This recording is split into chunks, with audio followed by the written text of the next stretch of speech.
Things you need to sort out as soon as you arrive to New Zealand. On work visa. So you already have employment. Your work visa has been approved. You've purchased your plane ticket, bags and luggages are ready, and your head is up with a big smile, excited to fly to New Zealand soon. But wait a minute. Are you really all sorted? Have you organized your thoughts as to what to do the moment you step on the land of the long white cloud, Aotearoa, New Zealand? If not, let me give you some clues. Here are the things you need to sort out as soon as you get to New Zealand. Number 1. Accommodation. This should be sorted out prior to flying to New Zealand, unless you want to sleep in a hotel while looking for a house or a room to rent, because it's not quick to find one that suits your requirements, unless you have a representative in New Zealand to view the house for you and can vouch your ability to pay the weekly rent. Other companies provide accommodation to overseas workers, so they won't have to worry about it anymore, but it's rare that they provide for the whole family. So check it out with your employer if they are able to assist you with that. If you're going to be by yourself and you're a Filipino, we have this many Facebook groups in New Zealand that would be able to help you. You can probably rent a room for yourself, and that would roughly be between $150 to $200, depending on the location. Number 2. Bank account. Your pay comes through to your NZ bank account. Popular banks are ANZ, BNZ, Kiwibank, and Westpac. Pick your pick. Book your appointment as soon as possible because they are so busy nowadays, especially in big cities like Auckland, where many immigrants are coming into. Don't forget to bring your passport, visa, and proof of address, such as a letter sent to you with your address stated on it, or your bills. Now, if you don't have a proof of address yet because you're completely new to New Zealand, our friend, we actually rented out a room to them when they came over from Singapore with the whole family.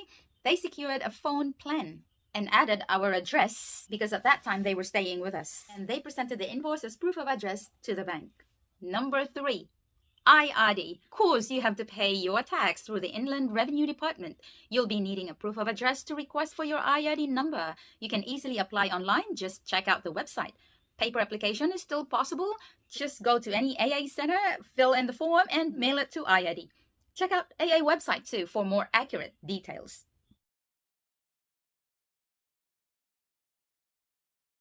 Number 4, driving license. If you're a professional driver from the Philippines, you can use your driver's license in New Zealand for a year from the time you arrive in the country. So I greatly advise you study the New Zealand road code before you start driving here. It will be very risky if you don't. You may check out the website or practice the road code test questions of AA online. You need to have at least a restricted driving license before you can sit behind the wheel by yourself. Oh no! After a year. Oh. And please don't rush and put yourself and others at risk. You have to be considerate not to go so fast or drive so slow. Study the road code well and have plenty of practice with a supervisor. Don't neglect the blind spots and always indicate. But if you don't plan to drive yet in New Zealand, I suggest you secure an AT Hub card if you're in Auckland. You can actually purchase this online or check out the nearest superit in your area to buy one.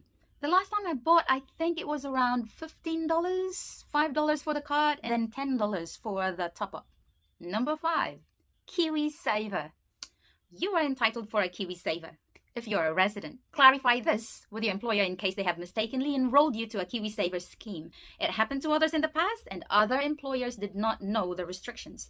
Once you become a resident, join Kiwisaver right away. It's like SSS in the Philippines. You contribute a portion into it as well as your employer every payday. And the good thing is, the government will also have its counterpart when you reach a minimum amount of contribution every year.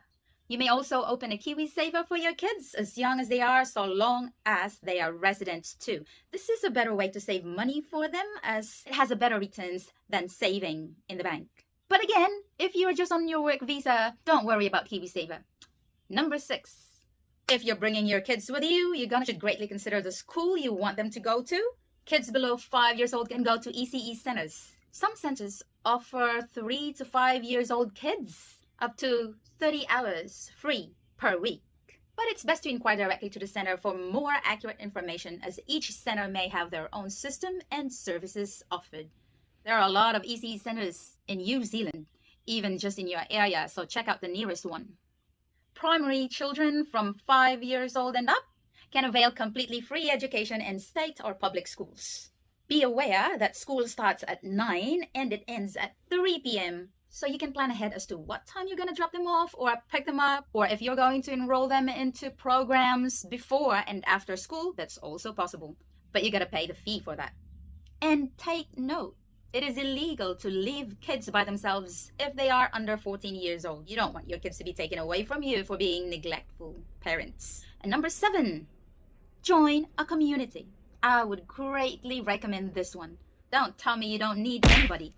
In New Zealand, having a community is greatly encouraged. Thanks to technology, it has become easier to find and join a community. So don't be shy or be too proud not to have one. We may not need everybody, but at least somebody will look after us or guide us in this country, especially if we don't have any acquaintances or relatives. In this country, so much different from where we used to be. It's a massive help for our total well-being. Believe me, there were cases of more than one is already too many because every life is so precious, and therefore it's highly recommended to build your community here.